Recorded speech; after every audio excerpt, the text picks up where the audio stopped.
கர்த்தரால் நம் தெரிந்தெடுக்கப்பட்ட சந்ததிகளாய். ஆமென். நாம மட்டும் இல்ல, நம்முடைய சந்ததியும் கர்த்தருக்கென்று பயன்படுத்த போகிறார். ஹல்லேலூயா. 2 கேள்விகளை நான் கேட்டுட்டு நம்முடைய பிரசங்கத்தை நான் ஆரம்பிக்கும்படியாக நான் கேட்டு, நம்பர் 1 கொஸ்டின், சரியா?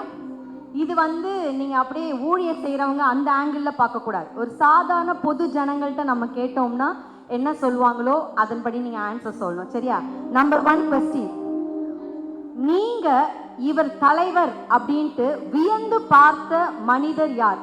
அவர் இறந்திருக்கலாம், உயிரோட இருக்கலாம், எப்படி வேணா இருக்கலாம், பைபிள்ல இருக்கலாம், வெளியாளா இருக்கலாம்.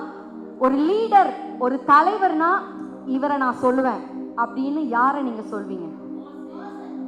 அப்படியா? அவ்வளோ ஆவிக்குரியவர்களா நீங்க? சரி சரி, உலக மனுஷங்கள்ல யாராவது சொல்லுங்க. அப்துல் கலாம், சிஸ்டர் யாரும் சொல்றீங்க? இந்திரா காந்தி, சிஸ்டர் ஓகே, சாரால் நவரோஜி, அப்புறம் ஜெயலலிதா, அப்புறம் அன்னை தெரேசா, டக்கு டக்குன்னு சொல்லுங்களேன். ஐடாஸ் கடர், யாராவது உங்க பேரை சொன்னீங்களா? அப்ப நீங்க லீடர் லிஸ்ட்ல வரலையா? சரி, இப்படி கேட்கிறேன், உங்க பேரை சொல்வாங்களா? ஃபியூச்சர்ல சொல்வாங்களா? இதுக்கு அன்னை தெரேசா, அந்த அம்மா நேம் எல்லாரும் சொல்றோம் இல்லையா? அந்த மாதிரி உங்க பேரை சொல்றதுக்கு வாய்ப்பு இருக்கா? கண்டிப்பா செய்வார். ஆமென். நிச்சயமாய் கர்த்தர் மகிமைப்படுத்துவார். பெயரை பெருமைப்படுத்துவேன் என்று கர்த்தர் ஆபிரகாமுக்கு வாக்கு கொடுத்தார். கனமும் ஐஸ்வர்யமும் கர்த்தரால் வருகிறது. ஆமென். 2வது கொஸ்டின் கேட்கட்டுமா? ஒரு சாதாரண மனிதன், லீடர், ஒரு தலைவன், வித்தியாசம் என்ன? என்ன நினைக்கிறீங்க? ஒரு சாதாரண மனிதனுக்கும் லீடருக்கும் இருக்கிற சேஞ்ச் என்ன? நெக்ஸ்ட் கொடுங்க. சாதாரண மனிதனுக்கும், நெக்ஸ்ட் இந்த கொஸ்டின் பாருங்களேன். ஒரு நார்மல் மேன், லீடர், என்ன டிஃபரன்ஸ் அவனுக்குள்ள இருக்கும்? எது அவனை தலைவனாய் மாற்றி இருக்கிறது? வழி நடத்துதல், பொறுப்புரிமை, முடிவெடு, தீர்மானம், டெசிஷன், எல்லாவற்றையும் சகிக்கணும், ஒழுக்கம் இருக்க வேண்டும், ரோல் மாடலா இருக்கணும்,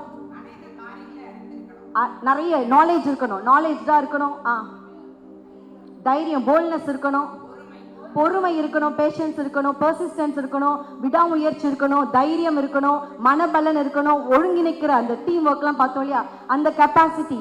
இது உலகம் கொடுக்கிற ஆன்சர் இல்லையா? இவ்வளவு ஆன்சரையும் ஒரு லீடர்னா நல்ல நாலேஜ், எக்ஸ்பீரியன்ஸ், படிச்சவனா இருக்கணும், அல்ல திறமைசாலியா இருக்கணும், இதெல்லாம் உலகம் கொடுக்குது. தேவன் என்ன செய்யறார் தெரியுமா? அபிஷேகத்தை தருகிறார். இது எல்லாமே நம்ம எல்லாரும் ஆன்சர் சொன்னோம் பாத்தீங்களா? எல்லா பதிலுமே எதுக்குள்ள அடங்கி இருக்கு? அபிஷேகத்துக்குள்ள அடங்கி இருக்கு. அந்த அபிஷேகம் உலக தலைவர்களுக்குள்ள இல்ல, அதனால்தான் எக்ஸ்பைரி ஆயிடுது. ஒரு குறிப்பிட்ட வருஷம் கழிச்சு தலைமை, அந்த 5 years தான் அவனுடைய ரூலிங் பீரியட். அதுக்கப்புறம் தலைமைத்துவம் இழந்துடுறான். ஒரு பியூட்டியா இருக்கலாம், உடல் வலிமையா இருக்கலாம், ஒரு குறிப்பிட்ட ஏஜ் தான். ஸோ உலகம் தருகிற தலைவருக்குள்ளேயதான குணாதிசயங்களுக்கு எக்ஸ்பைரி டேட் இருக்கு. ஆனா தேவன் கொடுக்கிற அபிஷேகத்துக்குள்ள இருக்கிற அந்த குணாதிசயத்துல அதுக்கு நோ எண்ட். இன்னைக்கு வாங்குற பொருள் எல்லாமே எக்ஸ்பைரி டேட்டோட தான் வருது இல்லையா? சாக்லேட் கூட, மசாலா பொருட்கள் கூட, உலகத்தின் காரியமா அப்படிதான். கர்த்தர் கொடுக்கிறது மட்டும்தான் நித்தியமானது. ஹல்லேலூயா. அந்த நித்திய அபிஷேகத்தை யார் பெற்றிருக்கிறார்களோ அவர்கள் உயர்த்தப்படுகிறார்கள், பயன்படுத்தப்படுகிறார்கள். ஆமென்.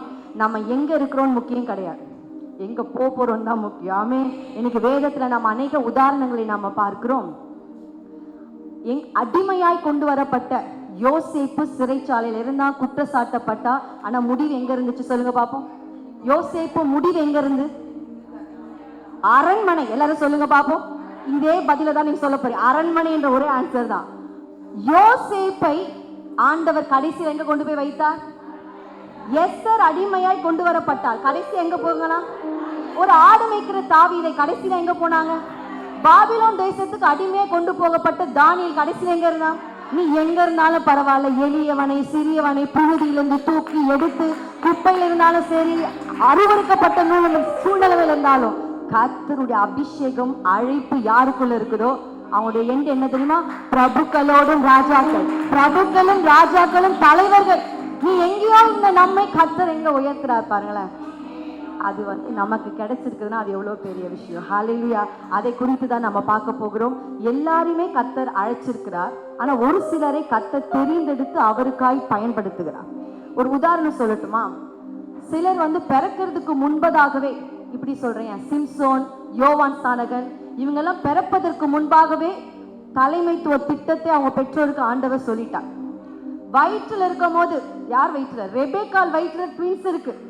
ஆண்டவர் திட்டத்தை சொல்லிட்டார், கோத்திரத்தின் அந்த திட்டங்களை கட்ட சொல்லிட்டார். பிறந்த பின்பு ஒரு குறிப்பிட்ட வயசு வந்துருச்சு. தாவீது எடுத்துக்கோங்களேன், கர்த்தர் அபிஷேகம் பண்ணி ராஜாவை மாற்றுவேன், யோசேப்புக்கு தரிசனத்தை கொடுத்து உன்னை உயர்த்துவேன். ஒரு குறிப்பிட்ட வயசுல கர்த்தருடைய திட்டம் வெளிப்படுத்துச்சு. அல்ல பெரியவனான பிறகு சிலருக்கு ஆண்டவர் வந்து சில திட்டங்களை, சோ அழைப்பு உலக தோற்றத்துக்கு முன்பாக எல்லாருக்குமே வந்துருச்சு, ஆண்டவர் அறிந்திருக்கிறார். ஆனா குறிப்பிட்ட ஏஜ்ல கர்த்தர் செலக்ட் பண்ணி அதை நிறைவேற டைம் எடுத்துக்கிட்டாலும் ஏற்ற நேரத்தில் அவர் செய்து முடிப்பார். ஹல்லேலூயா. விசுவாசத்தோட இருப்போம். வேதாகமத்துல பார்க்கும்போது பழைய ஏற்பாடு புஸ்தகங்கள்ல அபிஷேகம் வந்து எண்ணெய் ஊற்றி அபிஷேகம் பண்ணாங்க. ராஜாக்கள் மேல எண்ணெய் ஊற்றினாங்க, ஆசாரியர்கள் மேல சிரசுல எண்ணெய் ஊற்றினாங்க, தீர்க்கதரிசிகள் மேல ஊற்றினாங்க. எண்ணெய் ஊற்றுவது ஒரு அடையாளமா இருந்துச்சு. இயேசு கிறிஸ்து பிறக்கும் போது அந்த சமயத்துல பரிசுத்த ஆவியானவர் அவரோடவே இருந்தார். இயேசு மரித்து உயிர்த்தெழுந்த பின்பு தேற்றரவான பரிசுத்த ஆவியானவர் அபிஷேகத்தை, வல்லமையை, வரங்களை, அந்நிய பாஷை அடையாளங்களை கர்த்தர் கொடுத்து, எப்படி ஒரு எண்ணெய் அடையாளமாய் அங்கு பயன்படுத்தப்பட்டது போ நமக்கு வரங்களும் பற்பல பாஷைகள் பேசுவதும் அடையாளமாய் கொடுக்கப்படுகிறது. ஆமென். தேவனால் தெரிந்தெடுக்கப்படுகிறவர்களுக்கு கர்த்தர் இப்படியெல்லாம் நம்ம நடத்துகிறார். ஆனா ஒரு விஷயம் என்ன தெரியுமா? அபிஷேகத்தை ஒரு நாள் பெற்றுக்கொண்டேன் அப்படி இல்லை, பாதுகாக்கப்பட வேண்டும், பக்கத்துல பார்த்து சொல்லுங்க, புதுப்பிக்கப்பட வேண்டும்.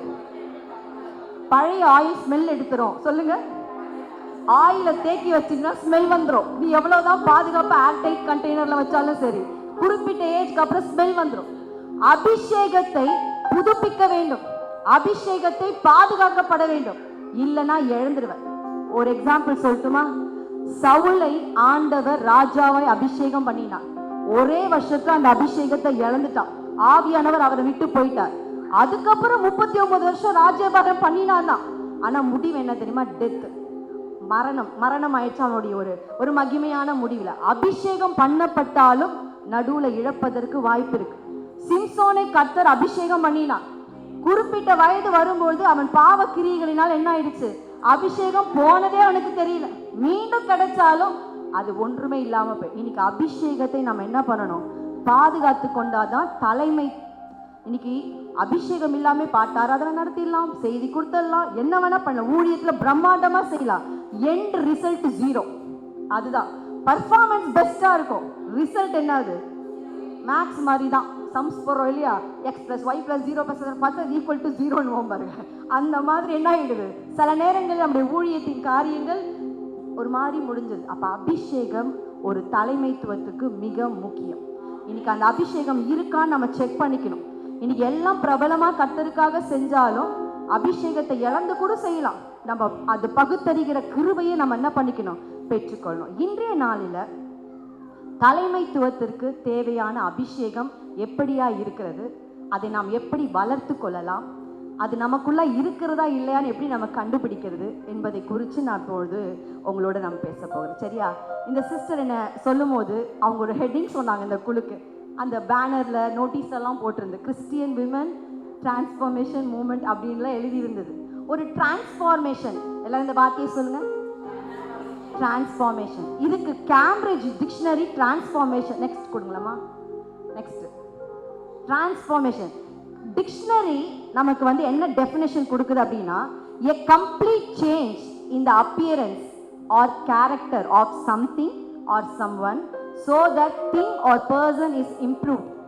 இன்னும் ஷார்ட்டா சொல்லணும்னா a complete change, ரிசல்ட் வந்து இம்ப்ரூவ்மெண்டா இருக்கு.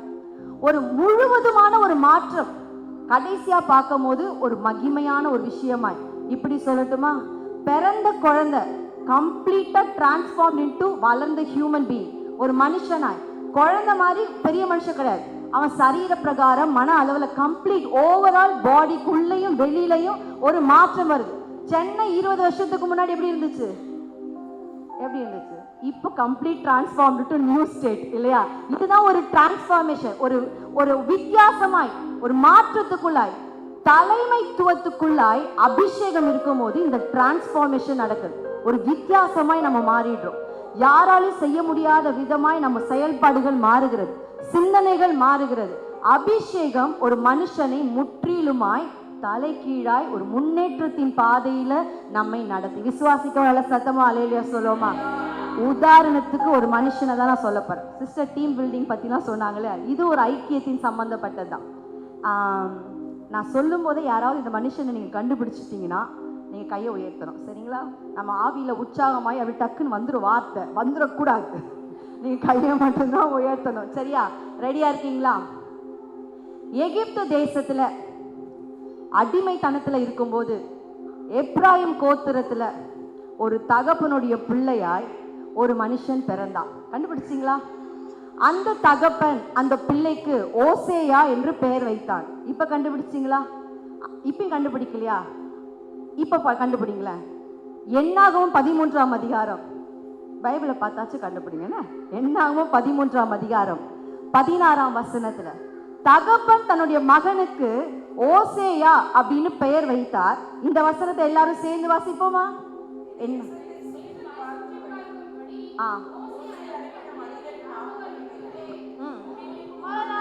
யோசேயாவுக்கு யோசுவா என்று மோசே பெயரிட்டிருந்தான். இப்ப யாருன்னு சொல்லுங்க பாப்போம். நூனின் குமாரனாகிய ஓசேயாவுக்கு அப்பா வைக்கிறார். ஓசேயா சால்வேஷன், ரட்சிப்பு அப்படின்னு அப்பா வைக்கிறார். மோசே ஓசேயா என்ற பெயரை மாத்தி யோசுவான்னு வச்சார். கர்த்தர் யாவே இஸ் சால்வேஷன், கர்த்தர் ரட்சிப்பா இருக்கிறார். இந்த யோசுவா எப்படி தலைமைத்துவத்துக்குள்ளாய் வந்தார்? எப்படிப்பட்ட ஐக்கியங்கள் யோசுவாவுக்குள்ள இருந்துச்சு? எப்படி மாற்றப்பட்டான் என்பதை தான் நம்ம பார்க்க போகிறோம், சரிங்களா? 2 வசனத்தை வாசிப்போம். யாத்ராகமம் 33ஆம் அதிகாரம் எடுத்தாச்சா? 11ஆம் வசனத்தை எல்லாரும் சேர்ந்து வாசிப்போம். பின்பு அவன் பாளையத்துக்கு திரும்பினான். நூனின் குமாரனாகிய யோசுவா என்னும் அவனுடைய பணிவிடக்காரனாகிய வாலிபன் ஆசரிப்பு கூடாரத்தை விட்டு பிரியாதிருந்தான். ஆமென். இந்த வசனத்துல யோசுவாவை குறித்து எப்படி இன்ட்ரோடக்ஷன் கொடுக்கப்படுதுன்னா, மோசேயின் பணிவிடைக்காரன். எல்லாரும் சொல்லுங்க. பணிவிடைக்காரனுக்கு வேற என்ன வார்த்தை சொல்லலாம்? வேலைக்காரன், அப்புறம் உதவிக்காரன். மோசே ஒரு மனுஷனுக்கு பணிவிடை செய்யறவன். அப்படி என்ன பணிவிடை செஞ்சிருப்பான்? எப்பா ஜனங்களோட பேசி பேசி தொண்டை காஞ்சிருச்சு. உடனே என்ன பண்ணிருப்பாரு யோசுவா? இருங்க மோசே, ஜகத்துக்கிட்டு வந்திருப்பாரா? இருங்க, ரொம்ப டயர்டா இருக்கு, இருங்க திராட்சரசத்தை கொண்டு வர. இப்ப உட்கார முடியலப்பா, ஒரே கால் வலி, ரொம்ப இருங்க சேர் கொண்டு வர. ஒரு மனுஷனுக்கு பணிவிடை செய்கிறவனாய், உதவி செய்கிறவனாய் யார் இருந்தா? யோசுவா. மோசேயின் பணிவிடைக்காரன் தான் அவனுடைய டைட்டிலா இருந்துச்சு, மோசேயோட பணிவிடைக்காரன். இப்ப பாருங்களேன், யோசுவா 24ஆம் அதிகாரம் 29ஆம் வசனம். 40 வயசுல மோசேயின் பணிவிடைக்காரன் ஒரு ஐடென்டிபிகேஷன். எஸ், கர்த்தருடைய ஊழியக்காரன் 110 வயதானவனாய் மரணம் அடைந்தான். இந்த வேத பகுதியில நீங்க கவனிச்சு பாத்தீங்கன்னா, நூனின் குமாரனாகிய கர்த்தருடைய ஊழியக்காரன் முன்னாடி எப்படி தெரியுமா இருந்துச்சு? மோசேயுடைய ஊழியக்காரன், மோசேயுடைய பணிவிடைக்காரன். அவன் மரிக்கும் போது யோசுவாவுக்கு எப்படி தெரியுமா முடிக்கிறாரு? கர்த்தருடைய ஊழியக்காரன். எல்லாம் சத்தமா அல்லேலூயா சொல்லுவோமா? இன்னைக்கு யாரோ ஒரு மனுஷனுக்கு நம்ம பணிவிடை செய்து கொண்டிருந்தாலும், என் வாழ்நாள் முடிவுல கர்த்தர் எப்படி என்னை பார்த்து சொல்லணும்னா, என்னுடைய ஊழியக்காரன். ஆமென். என்னுடைய பணிவிடைக்காரன். இன்னைக்கு நம்ம ஹஸ்பண்டுக்கு பணிவிடை செய்யலாம், குடும்ப நபர்களுக்கு பணிவிடை செய்யலாம், யாருக்கோ ஹெல்ப்பரா நம்ம இருக்கிறோம். ஆனா நம்முடைய எண்ட் எப்படி தெரியுமா மாறப்போகுது? கர்த்தருடைய ஊழியக்காரன். மோசேயுடைய பணிவிடைக்காரன் கர்த்தருடைய ஊழியக்காரனாய் மரித்தான். இதுதான் டிரான்ஸ்ஃபார்மேஷன். ஒரு மனுஷனுக்கு அசிஸ்டண்டா இருந்தவன் கர்த்தருடைய ரெப்ரசன்டேட்டிவா மாறிட்டான். இதுதான் ஒரு மாற்றம். தலைமைத்துவத்திற்கு இந்த மாற்றம் ரொம்ப முக்கியம். இப்படி நான் சொல்லட்டுமா? நான் வந்து என்ன டைட்டில் கேளுங்க. நான் ஒரு பாஸ்டருடைய பொண்ணு. நான் என்னை பற்றி சொல்கிறேன், பாஸ்டருடைய மனைவி. என் பிள்ளைங்களும் பாஸ்டர் ஆகணும்னு தான் நான் ஆசைப்படுறேன். ஃபுல்லாகவே நான் பாஸ்டர் சர்க்கிள்லேயே மூழ்கி இருக்கேன். என்ன கேட்டிங்கன்னா வச்சுக்கோங்களேன், ஒரு பாஸ்டரை கல்யாணம் பண்ணதுனால நான் ஊழியக்காரி, ஒரு ஊழியக்காரரை கல்யாணம் பண்ணதுனால ஊழியக்காரி கிடையாது. நான் ஊழியத்தில் பயன்பட வேண்டும் என்று கர்த்தர் திட்டம் வைத்தபடியினால் ஊழியக்காரரோடு என்னை இணைச்சிருக்கிறேன். ஆமென். நீ இப்போ உங்கள் சிந்தனை மாறணும். நான் ஒரு ஊழியக்காரரை கல்யாணம் பண்ணிட்டேன், அல்ல ஊழியத்தோடு இணைஞ்சிருக்கிறேன், அல்ல ஒரு சபையில் ஊழியத்தோடு, அப்படி இல்லை. நீங்கள் ஊழியத்தில் வாஞ்சை இருக்கிறபடியினால் அந்த இடத்துல கர்த்தர் கொடுத்துருக்கிறார். அந்த ஐக்கியத்தை கர்த்தர் உங்களுக்கு ஏற்படுத்தி கொடுத்துருக்கிறார். ஆமென். கர்த்தர் அவ்வளோ நல்ல தேவனாக இருக்கிறார். இந்த யோசுவா எப்படி தலைவனாய் தெரிந்தெடுத்தான்? ஒரு சாதாரண பணிவிடைக்காரனாக இருந்தவன் தலைவனாய் மாறி இப்படி சொல்ற பாருங்க, நூனின் குமாரன், அவங்க அப்பா பேர் நூன், நூனின் குமாரன், மோசேயின் பணிவிடைக்காரன், கர்த்தருடைய ஊழியக்காரனாய் மாறிச்சான். இந்த நூனின் குமாரன் மோசேயின் பணிவிடைக்காரனா மாறிட்டான். இவன் எப்படிங்க தலைவனாய் மாறி கர்த்தருடைய வேலையை, நூனின் குமாரன் யோசுவாவின் பணிவிடைக்காரன், எண்டு பார்த்தா எங்கேயோ போயிடுச்சு, கிராஃப் பாருங்க எங்கேயோ போய் முடிஞ்சிருச்சு. அப்ப அந்த தலைமைத்துவம் எப்போ வந்துச்சு? ஒரு லீடரா எப்போ யோசுவா, மோசேன்னு பார்த்தீங்கன்னா ஆண்டவருக்கு நெக்ஸ்ட் லெவல்ல வச்சிருக்கிறாங்க. அப்படிப்பட்ட ஒரு பாப்புலரான மோசேக்கு நெக்ஸ்ட் வரவங்க பார்த்தீங்கன்னா, அடுத்து வரவங்க எப்பயுமே முன்னாடி இருக்கிறவங்களோட கம்பேர் பண்ணுவாங்க இல்லையா? அவங்கள மாதிரி கிடையாது, இவங்கள மாதிரி கிடையாது, முன்னாடி இந்த பாஸ்டர் மாதிரிலாம் கிடையாது, இது வந்து மனுஷன். அப்போ மோசே வந்து ஒரு ஹை பீக் அவருடைய லெவலை குறிச்சிட்டு போயிட்டார். அதை விட தாண்டி யோசுவா பெர்ஃபார்ம் பண்ணணும் இல்லையா? இன்னைக்கு அப்படிப்பட்ட ஒரு தலைமைத்துவம், அந்த பெர்ஃபார்மன்ஸை அபிஷேகம் யோசுவாவுக்கு கொடுத்தது. அவன் வாலிபனாய் இருக்கிறான், அதனால அவன் லீடர்ஷிப்ல மெயின்டைன் பண்ணிட்டான் கிடையாது. அல்ல அவனுக்கு மோசையுடைய ஆலோசனைகள் இருந்தது, அப்படி கிடையாது. இன்னைக்கு தேவனுடைய அபிஷேகம் மோசைக்குள்ள இருந்தபடியினால கர்த்தர் ஒரு பயங்கர ஒரு ஷிஃப்ட்டை ஒரு சாதாரண மனுஷனுக்குள்ளாய் கர்த்தர் தந்தார். ஆமே. இன்னைக்கு எல்லாருமே நம்ம சாதாரண ஆள் தான், ஆமா தானே? யார் பிரபலமானவங்க வயிற்றுலாம் நம்ம பிறக்கல, ஆனாலும் கர்த்தருடைய அபிஷேகம் வரும்போது கர்த்தர் பயங்கரமாய் நம்மளை உயர்த்தி செயல்படுத்தி பயன்படுத்துகிறவர். யாருக்காக? அவருக்காக, ஆண்டவருக்காக, எனக்காக கிடையாது, என்னுடைய பாப்புலாரிட்டி கிடையாது, தேவனுக்காக பயன்படும் பாத்திரமாய் கர்த்தர் என்னை மாற்றுவார். இதை கவனிங்களேன். இஸ்ரவேல் ஜனங்கள் எகிப்து தேசத்துல இருந்து எத்தனை பேர் வெளில வந்தாங்க? 6 லட்சம் புருஷர்கள் மாத்திரம். எடுக்க வேண்டாம், நான் சொல்லிடுறேன் பாருங்களேன். யாத்ராகமம் 12ஆம் அதிகாரம் 37ஆம் வசனத்துல 6 லட்சம் புருஷர்கள், கிட்டத்தட்ட 6 லட்சம் புருஷர்கள் எகிப்து தேசத்திலிருந்து என்ன பண்ணாங்க? வெளியில வந்துட்டாங்க. மோசே நடத்தி கொண்டு வருகிறார். 40 வருஷம் வனாந்திர பிரயாணத்துல ஜனங்கள் தேவனுக்கு முறுமுறுத்தபடினால அநேகர் கொல்லப்பட்டாங்க, மரிச்சாங்க. ஆண்டவரே சொல்லிட்டார், நீங்கெல்லாம் போக மாட்டீங்கப்பா அப்படின்னு ஆண்டவரே சொல்லிட்டார். ஆனாலும் கானான் தேசத்துக்குள்ள எத்தனை பேர் போனாங்க தெரியுமா? 2 பேரா? எண்ணாகமம் 26ஆம் அதிகாரம் 51ஆம் வசனத்தை படிங்க பார்ப்போம். எண்ணாகமம் 26ஆம் அதிகாரம்.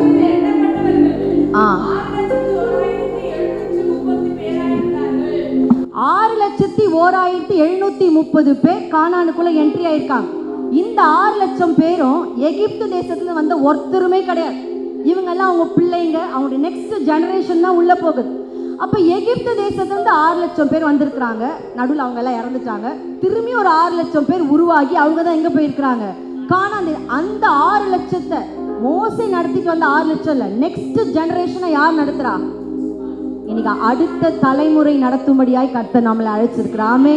இன்னைக்கு நம்ம அப்பா நம்ம அவங்க கிடையாது, அடுத்த வாலிபர்கள். இப்படி சொல்ற கேள்வி இந்த கொஸ்டின், நம்ம அப்பா கிட்ட ஒரு விஷயம் சொல்லி புரிய வைக்கிறதுக்கும் நம்ம பிள்ளைகிட்ட சொல்லி ஒத்துக்க வைக்கிறதுக்கு எது ஈஸி? அப்பாவை ஒத்துக்க வைக்கிறது ஈஸியா, பிள்ளைய ஒத்துக்க வைக்கிறது ஈஸியா? எது நினைக்கிறீங்க? அப்பா தான் ஈஸி. அப்பாவை கூட மிரட்டி ஒத்துக்க வச்சுக்கலாம், அழுதாச்சு சொல்லிடலாம், அடம் பிடிச்சு சொல்லலாம். பிள்ளைய கொண்டு வர முடியாது. இன்னைக்கு பிள்ளை வந்து நம்மளை விட பயங்கரமா இருக்கு. இப்ப பாருங்களேன், யோசுவா அடுத்த தலைமுறையை அவன் கொண்டு வந்திருக்கிறான். அப்பாக்கள் முரட்டாட்டம் உள்ளவங்க, பிள்ளை அப்பா 8 அடி பாஞ்சா அப்படிதான். அந்த ஜெனரேஷனை தான் யார் நடத்துறா? நம்மள நடத்துற யோசுவாவை. அப்படிதான் அடுத்த தலைமுறையை என்ன பண்ணிட்டு இருக்கிறாங்க? முன்னாடி தலைமுறையாச்சும் செங்கடல் திறந்ததை பார்த்தாங்க, அல்ல வாதைகள் வந்ததை கண்ணால பார்த்தாங்க. இந்த தலைமுறை ஒன்னையும் பார்க்கல. எப்போ உங்க அப்பா காலத்துல என்ன தெரியுமா? இப்படி சொன்னோம்னா நீங்க ஆரம்பிச்சிட்டீங்களா உங்க கதைய? நீங்களும் ஓல்டு, உங்க ஸ்டோரி ஓல்டு இல்லையா? அப்படிதான் உலகம் சொல்லுது. ஆனா பாத்தீங்கன்னா அடுத்த தலைமுறைய தேவனுடைய அதிசயங்களை அப்படி ஒண்ணு கண்ணால பார்க்கல. ஆனாலும் அவர்களை கானானுக்குள்ளாய் என்ன பண்ணாங்க? யோசுவா நடத்தினார். சரிங்களா? அப்ப பாருங்களேன், 6 லட்சம் புருஷர்கள் இருக்கிறாங்க. அதுல யோசுவாவை ஆண்டவர் தலைவராய் தெரிந்தெடுத்தார். இது மட்டும் இல்ல, மோசேயோடைய குடும்பம் இருக்கு, அதுல யாரையும் தலைவராய் தேர்ந்தெடுக்கல. ஆரோனுடைய குடும்பம் இருக்கு, அவங்களும் யாரையும் தலைவராய் தேர்ந்தெடுக்கல. 70 மூப்பர்களோட மோசே எப்பவுமே நெருக்கமா இருக்கு, அதுல இருந்து ஒருத்தர் கூட தலைவராய் வரல. 12 பேரை கானான் தேசத்துக்கு கொண்டு போறார். எத்தனையோ பேர் இருந்தாங்க, அதுல என்ன பண்றாரு? யோசுவா. பாத்தீங்கன்னா வச்சுக்கோங்களேன், காம்படிஷன் நிறைய தான். ஆனாலும் யோசுவாவை கர்த்தர் என்ன பண்ணாரு? தெரிந்து. இது வந்து மோசே ரெக்கமெண்ட் பண்ணல. ஆண்டவரே யோசுவாவை தயவு செஞ்சு தெரிந்தெடுத்து கொள்ளுங்க அப்படின்னு மோசே ரெக்கமெண்ட் பண்ணவே இல்லை. எண்ணாகமம் 27ஆம் அதிகாரம் எடுத்துக்கொள்வோமா? எண்ணாகமம் 27ஆம் அதிகாரம் 12ஆம் வசனத்தை வாசிக்கிற பாருங்க. பின்பு கர்த்தர் கர்த்தர் மோசேயை நோக்கி நீ இந்த ஆபிராம் மலையில் அபாரி ஏறி, நான் இஸ்ரவேல் புத்திரருக்கு கொடுத்த தேசத்தை பார். போதும். ஆண்டவர் மோசே கிட்ட சொல்றாரு, எப்பா நீ கண்மலையை பார்த்து நீ பேசுன்னு சொன்ன, நீ அடிச்சிட்ட. இந்த கீழ்ப்படியாமை நிமித்தம் நீ கானான் தேசத்துக்குள்ள போக முடியாது. இந்த அபாரி மலை மேலே ஏறி நீ கண்ணால பார்த்துக்கோ, நீ அதுக்குள்ள போக முடியாது. இன்னும் கொஞ்ச நாள்ல நீ என்ன பண்ண போற? மறிக்க போற. ஆரோன் மரிச்சது போல நீ மறிக்க போகிற. அப்ப மோசே என்ன சொல்றாருன்னா, கர்த்தருடைய சபை 16ஆம் வசனத்துல, கர்த்தருடைய சபை மேய்ப்பன் இல்லாத மந்தையை போல் இராதபடி ஜனங்களை நடத்துவதற்கு மாம்சமான யாருடைய ஆவிகளுக்கும் தேவனாகிய கர்த்தர் ஒரு புருஷனை அவர்கள் மேல் அதிகாரியாக ஏற்படுத்த வேண்டும். மோசே கேட்கிறார், ஆண்டவர்கிட்ட சொல்றார், ஆண்டவரே நான் இறந்துடுவேன் தான், 6 லட்சம் பேர் இருக்காங்க. அப்ப அந்த மந்தையை நடத்துவதற்கு ஒரு நபரை, ஒரு புருஷனை என்ன பண்ணணும்? நீங்க ரெடி பண்ணணும். ஆண்டவர் யோசுவாவை ஆயத்தம் பண்ணுங்கன்னு மோசே சொல்லலை, யாரையோ ஒருத்தரை நீங்க ரெடி பண்ணுங்க. உடனே ஆண்டவர் சொல்றாரு, கர்த்தர் மோசேயை நோக்கி ஆவியை பெற்றிருக்கிற புருஷனாகிய யோசுவா என்னும் நூனின் குமாரனை நீ தெரிந்து கொண்டு அவன் மேல் உன் கையை. ஆண்டவர் யோசுவாவுடைய பெயரை செலக்ட் பண்றார். ஹல்லேலூயா. நல்ல சத்தமா ஹல்லேலூயா சொல்லுவோமா? யோசுவா என்னும் நூனின் குமாரனை நீ என்ன பண்ணணும்? இது மோசே செலக்ஷன் கிடையாது, நம்மை ஊழியத்துல பயன்படும்படியாய் கர்த்தர் செலக்ட் பண்ணியிருக்கிறார். இவங்க சான்ஸ் கொடுத்தாங்க, அவங்க சான்ஸ் கொடுத்தாங்க, ஒன்றும் கிடையாது. எத்தனை ரெக்கமெண்டேஷன் வந்தாலும், எத்தனை பேர் நம்மளை உற்சாகப்படுத்தினாலும், தூக்கனால வச்சாலும், கர்த்தர் நம்மளை கையை பிடிக்கலன்னா நம்ம ஊழியத்துக்கு வர முடியாது. எத்தனை பேர் ஆமேன்னு சொல்றீங்க? அப்படிதான் யோசுவாவை கர்த்தர் ஊழியத்திற்கு என்று தலைவனாய் என்ன பண்றாரு? நெக்ஸ்ட் என்ன பண்றாரு? செலக்ட் பண்றார். இப்படி யோசுவா தலைவனாய் செலக்ட் பண்ண பிறகு அவன் செய்த பிரதான காரியம் என்ன தெரியுங்களா? ஆபிரகாமுக்கு கர்த்தர் வாக்கு கொடுக்கிறார். ஆபிரகாமே, நீயும் உன் சந்ததியும் உன் பிள்ளைகளும் அந்த கானான் தேசத்தை நீங்க சுதந்திரித்துக் கொள்வீங்க.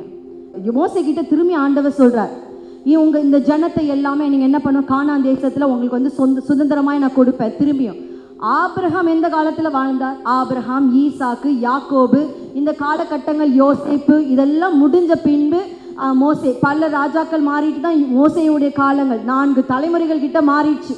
இத்தனை ஜனங்கள் கழிச்ச பின்பு ஆபிரகாமுக்கு கொடுத்த அந்த வார்த்தையை யோசுவா மூலமாய் கர்த்தர் நிறைவேற்றினார். ஆமென்.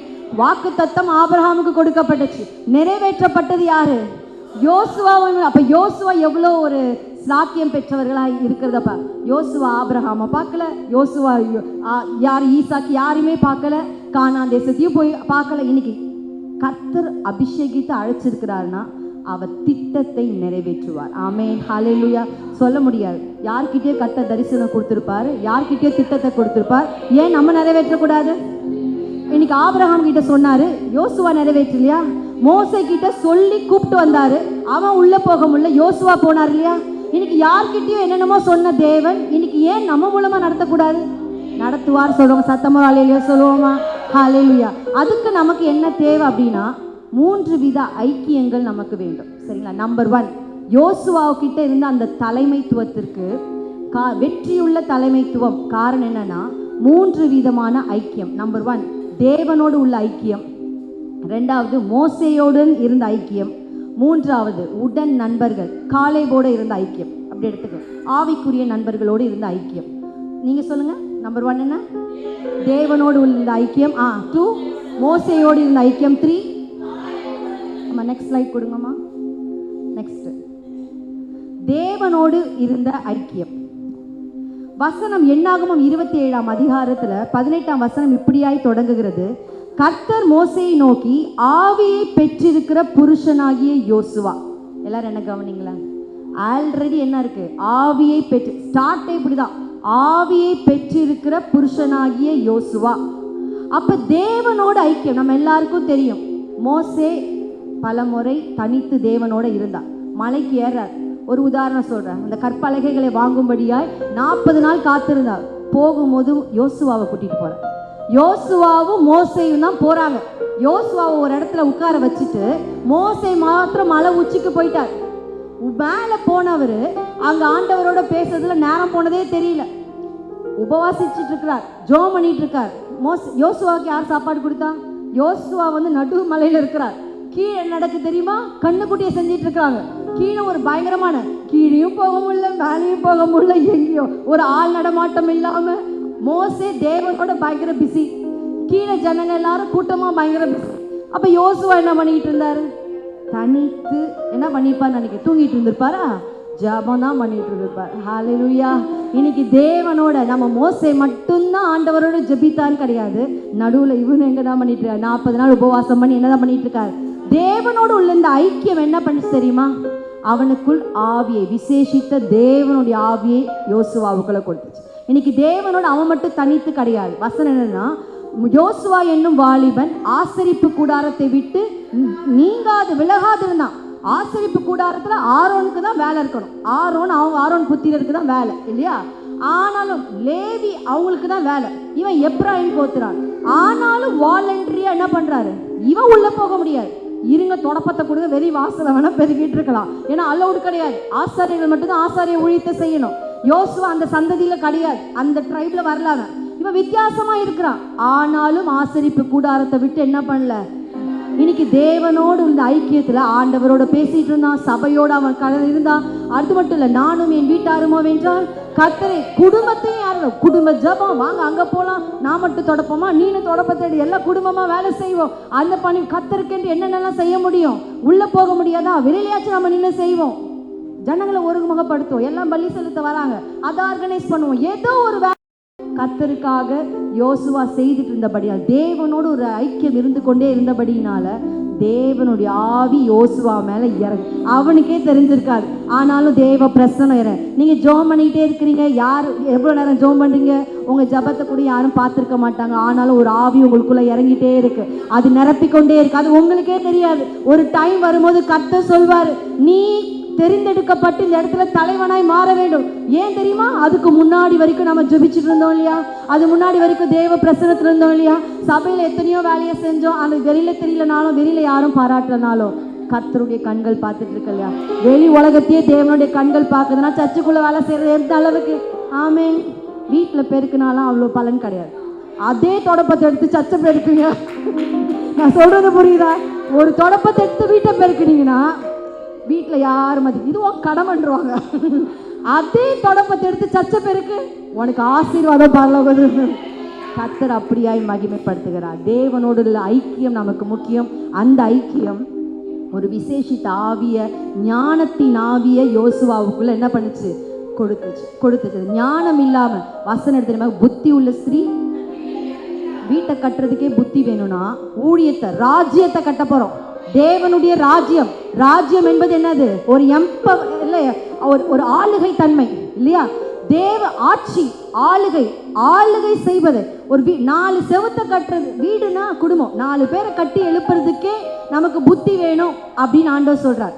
அதையும் தாண்டி கர்த்தர் வீட்டை கட்டாராகி கட்டுறது பிரயாசம். அப்ப தேவனுடைய ராஜ்யத்தை, ஊழியத்தை அல்ல சபையை கட்டி எழுப்பணும்னா எவ்வளவு புத்தி வேணும்?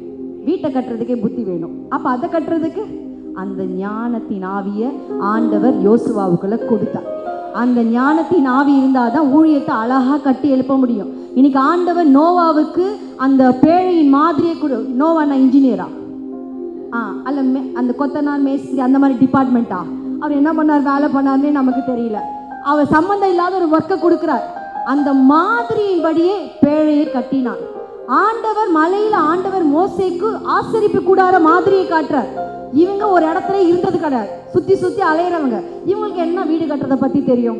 ஆனாலும் ஒரு மாதிரியை கர்த்தர் காட்டினார். அந்த மாதிரியின் படி இவங்க அப்படியே ஒரு ப்ளூ பிரிண்ட்டை கொடுக்குறாரு ஆண்டவர்.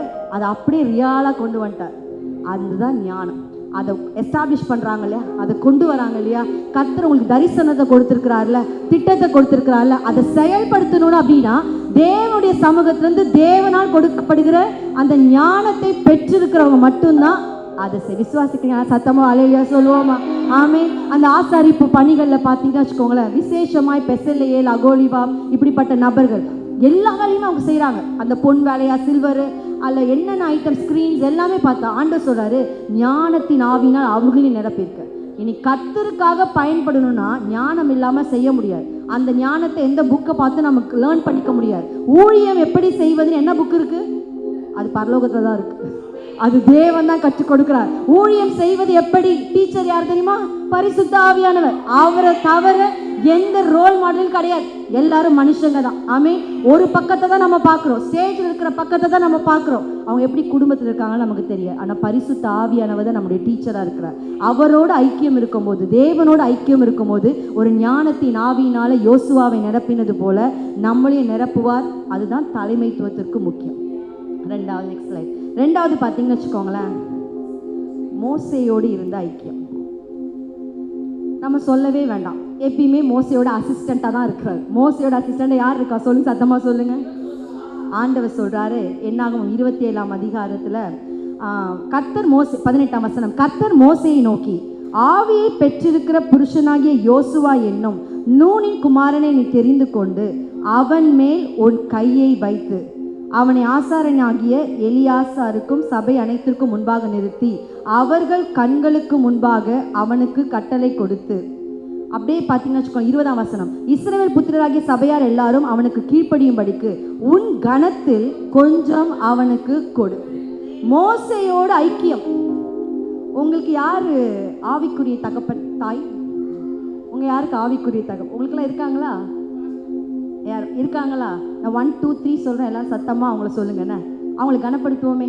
ரெடியாக இருக்கீங்களா? மறந்துட்டீங்களா? ரெடியாக இருக்கீங்களா? ரெடி, 1 2 3. நல்லா சொன்னீங்க பாருங்க. இந்த சவுண்ட் அவங்க கேட்டாங்கன்னா எவ்வளோ வேதனை பண்ணிருப்பாங்க. எப்படியெல்லாம் அவங்கள ஜபம் பண்ணி உருவாக்கி என் பேரை கூட சத்தமாக சொல்ல மாட்டேங்கிறீங்க. இப்போ நமக்கு ஆவிக்குரிய தகப்பன்மார்கள் இருக்கா? இப்படி பதில் கேட்கட்டுமா? ரொம்ப மன நெருக்கடியாக இருக்கு, இவங்கள்ட்ட நான் ஜோம் பண்ணால் நல்லா இருக்கும்னு நினைக்கிறீங்க அப்படின்னு யார் டக்குன்னு உங்கள் மைண்டில் வரா? மோஸ்ட்லி அம்மா தான் இல்லையா? இன்னைக்கு அம்மாக்கள் இல்லை நிறைய நபர்கள் இருப்பாங்க. ஆவிக்குரிய அப்படிப்பட்ட முன் தலைவர்களோட நம்ம நல்ல ஐக்கியப்பட்டோம். யோசுவா இன்னைக்கு மோசையோட நல்ல ஒரு ஐக்கியம். அவர் என்ன பார்த்தார், என்ன செஞ்சார், வசனத்தில் பார்க்கிறோம். யோசுவா 1ஆம் அதிகாரம் 7ஆம் வசனத்தில் அது எல்லாரும் சேர்ந்து வாசிப்போமா? உனக்கு கற்பித்த நியாய பிரமாணத்தின்படி எல்லாம் செய்ய கவனமாயிருக்க மாத்திரம் மிகவும் பலன் கொண்டு மனதிரமனதாயிரு.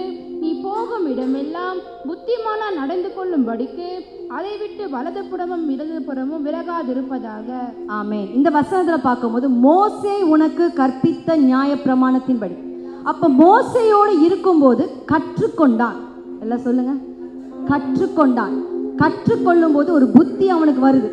ஆண்டவர் ஞானத்தை தருகிறார், மனுஷன் புத்தியை தான் தரு. நாலேஜ் வந்து புக்கு கொடுக்கும், விஸ்டம் ஃப்ரம் காட். ஞானத்தை தேவன் தருகிறார். கர்த்தருக்கு பயப்படுதல் ஞானத்தினால், ஞானம் தேவன் தருகிறார். இப்படி சொல்லட்டுமா, எல்லாருக்குமே எல்லாம் பேச தெரியும். என்ன பேசணும்னு புத்திசாலிக்கு தெரியும், எப்போ பேசணுன்றதுக்கு ஞானிக்கு தான் தெரியும். வித்தியாசம் தெரியுதா? ஞானத்துக்கு புத்திக்கு டிஃப்ரென்ஸ் சொல்கிறேன் பாருங்களேன். இன்னைக்கு ஞானம் கர்த்தரிடத்துலேருந்து வருகிறது, புத்தி நம்ம கேட்டு தெரிஞ்சுக்கிறோம். Knowledge, no, by knowing we are getting some knowledge. அந்த ஒரு அறிவை நம்ம பெற்றுக்கொள்கிறோம் இல்லையா? அப்போ மோசே கிட்ட ஐக்கியம் இருந்தபடியினால கர்த்தர் மோசேக்கு கொடுத்த தேவன் ஆண்டவர் வந்து நேராக யோசுவா கிட்ட நியாயப்பிரமாணங்கள் கொடுக்கல, மோசே கிட்ட இருந்து கற்றுக்கொண்டான். இன்னைக்கு கற்றுக்கொள்ள வேண்டும். லேர்னிங் நமக்கு ரொம்ப முக்கியம். அப்போ மோசே இப்படி சொல்லலாம், மோசேக்குள்ளா இருந்த அந்த ஆவி யாருக்குள்ள வந்துச்சு? இப்போ ஆண்டவர் சொல், கனத்தை கொடு, கனத்தை நீ கொடு. உனக்குள்ளுக்கிற எப்படி ஒரு எலியாவின் ஆவி ரட்டத்தனையா எலிசாவுக்குள்ள வந்தது போல மோசையின் ஆவி கொஞ்சம் நீ அவனுக்கு கொடுன்றார். மோசைகிட்ட நிறைவா இருக்கு, உன் கனத்தை கொஞ்சம் நீ அவனுக்கு கொடு. அப்போ மோசையோடு இருந்த ஐக்கியத்தின் மூலமாக மோசைக்குள்ளாய் ஒரு இப்படிப்பட்ட ஒரு ஆவிக்குரிய தாய் தகப்பனோடு இருக்க வேண்டியது அவசியம். எலியாவோட எலிசா இருந்தார், அந்த ஆவியின் வரங்களை எத்தனை மடங்கு பெற்றுக்கொண்டான்? இயேசுவோடு சீஷர்கள் 12 பேர் இருந்தாலும் விசேஷமாய் ஒரு 3 பேரை தெரிந்து கொள்றார் இல்லையா? பேதுரு, யாக்கோபு, யோவான். அவர்களை கர்த்தர் வேற மாதிரி பயன்படுத்துகிறார். அப்போ நெருக்கமாய் நம்ம ஆவிக்குரிய தாய் தகப்பனோடு இருக்கும்போது, நல்ல ஒரு ஊழியரோடு இருக்கும்போது, நம்ம நடத்துகிறவர்களோடு இருக்கும்போது நாம் வந்து ஒரு விசேஷமானவர்களாய் மாறுகிறோம். எல்லாம் சத்தம் அல்லேலூயா சொல்லுவோமா? பவுல், தீமோத்தேயு, தீத்து இவங்கெல்லாம் பவுலோட ரொம்ப நெருக்கமாக இருந்தாங்க, ஊழியரோட நெருக்கமாக இருந்தாங்க. அடுத்து பார்த்தீங்கன்னா அவங்க தான் நெக்ஸ்ட் போதகராக எழும்புறாங்க. இன்னைக்கு தீமோத்தேயோட பேரண்ட்ஸு ஆவிக்குரியவர்கள். பாட்டி பார்த்தா அந்த மாதிரி விசுவாசம், அம்மா பார்த்தா அந்த மாதிரி விசுவாசம், ஆனாலும் பவுலோட ஐக்கியமாக இருந்தார். இன்னைக்கு அம்மா பாட்டி அதோட என்னது ஒரு ஊழியக்காரரோட அந்த அபிஷேகத்தோட நம்ம இணைஞ்சிருக்கும் போது கர்த்தர் ஒரு மாற்றத்தை தருவார். எல்லாம் சத்தமா ஒரு அல்லேலூயா சொல்லுவோமா? மோசேயோடு ஐக்கியப்பட்டிருந்தபடியினால மோசே எப்படியெல்லாம் ஒரு பிரச்சனையை கையாண்டாரோ அதன்படியே யோசுவாவும் செய்கிறார். உதாரணம் சொல்லட்டுமா? மோசே வந்து செங்கடல் என்ன பண்ணார், யோசுவா என்ன பண்ணாரு, யோர்தான குவியெல்லாம் நிற்க பண்ணினார். மோசே என்ன பண்ணாரு, கானான வேவு பார்க்க போ, யோசுவா எங்க போய் வேவு பார்க்க அனுப்பிச்சாரு, எரிகோ கோட்டையை வேவு பார்க்கும்படியா. மோசே பார்த்தீங்கன்னு வச்சுக்கோங்களேன், அந்த நிறைய விஷயங்கள், அந்த ரைஸ் ஹேண்ட், அந்த அமலேக்கியரோட யுத்தம் நடக்குதுல்ல, ஊர் ஆரோன்னு சைடில் பிடிச்சிட்டு இருக்காங்க மோசே. அதே மாதிரி யோசுவா ஆயி பட்டணத்தை 2ஆம் முறை ஃபைட் பண்ணும்போது ஈட்டி எடுத்துட்டு கையை ஈட்டிக்கிட்ட யுத்தம் முடிகிறவர். அப்போ மோசையோட சம் மாடல் காப்பி அடிக்கணும்னு கிடையாது, அதோடைய மாதிரிகளை என்ன பண்ணணும். ஆமாம், நீங்கள் அது ஊழியங்களெல்லாம் நீங்கள் ஈடுபடும் போது அவங்க என்ன மெத்தட் அவங்க சர்ச்சில் அது காப்பி அடிக்கிறது இல்லை. கர்த்தர் வித்தியாசமாக இவங்களை என்ன பண்ணுவார், கற்றுக்கொள்ள வேண்டும். அதுதான் லேர்ன் பண்ணணும். எனக்கு எல்லாம் தெரியும் அப்படின்னு நம்ம சொல்லவே கூடாது. எல்லா ஊழியங்களிலும் என்ன பண்ணணும், கற்றுக்கொள்கிறவர்களாய் நாம் இருக்கணும். அப்போ மோசே தேவனோடு ஐக்கியப்பட்டிருந்தபடினால் தேவனுடைய ஆவியை பெற்றிருந்தான். தேவனுடைய ஆவிக்குள்ளே தான் ஞானத்தின் ஆவி இருக்கிறது. அந்த ஞானத்தின் ஆவி யாருக்குள்ள தெரியுமா? தானியேலுக்குள்ளே இருந்துச்சு. அந்த ஞானத்தின் ஆவி யோசேப்பு கூட இருந்துச்சு. அந்த ஞானத்தின் ஆவி தேவ மனுஷர்கள் அநேகர்களுக்குள்ள சாலமோனுக்குள்ள இருந்துச்சு. அந்த 7 அப்போஸ்தலர்கள் காலத்தில் 7 தலைவர்களை தெரிந்தெடுக்கிற அவங்களுக்குள்ள ஞானத்தின் ஆவி இருந்துச்சு. தேவனோடு உள்ள ஐக்கியம் அந்த ஞானத்தின் ஆவியை தருகிறது. அல்ல மூத்த அந்த ஊழியர்களோடு இருக்கிற ஐக்கியம் நமக்கு வந்து ஒரு கனத்தை கொடுக்கிறது, அறிவை கொடுக்கிறது. அவர்களுடைய வரங்கள் அவருடைய ஆவி நமக்குள்ள என்ன பண்ணுது, கிரியை செய்கிறது. 3வது பார்த்தீங்கன்னா வச்சுக்கோங்களேன், உடன் உங்கள் ஃப்ரெண்டு யார், ஆவிக்குரிய நண்பர் யார், உங்களுக்கு யார் ஃப்ரெண்டு? அதுவும் சொல்லாதீங்கண்ணே, என்னமா இருக்கீங்க பார்த்தீங்களா? ஐயோயோயோ நீங்களே எங்கேயோ போடும் சிஸ்டர். உங்களுக்கு வந்து பரலோகத்துக்கு முழு நடுவில் இருக்கிற அந்த பவுல் சொல்ற மாதிரி ஏதோ ஒரு வானத்தில் பெட்டு போடணும் உங்களுக்குலாம். சொல்லுங்க, எல்லாருக்கும் ஏசப்பா தான் ஃப்ரெண்டு இல்லையா? எல்லாருக்கும் ஆண்டவரை தவிர உலகத்தில் யார் ஆவிக்குரிய நண்பர்கள்? இன்னைக்கு பார்த்தோம்னா உலகத்தில் நண்பர்கள் நமக்கு முக்கியம், அதை பார்த்து செலக்ட் பண்ணுறது அதை விட முக்கியம். இங்கே வேதத்தில் பார்க்கும்போது 12 பேரை வேவு பார்க்கும்படியாக மோசே அனுப்புகிறார். 10 பேரோட யோசுவா தொடர்பு கொள்ளலை, வேலை ஆவியுடைய காலேபோட.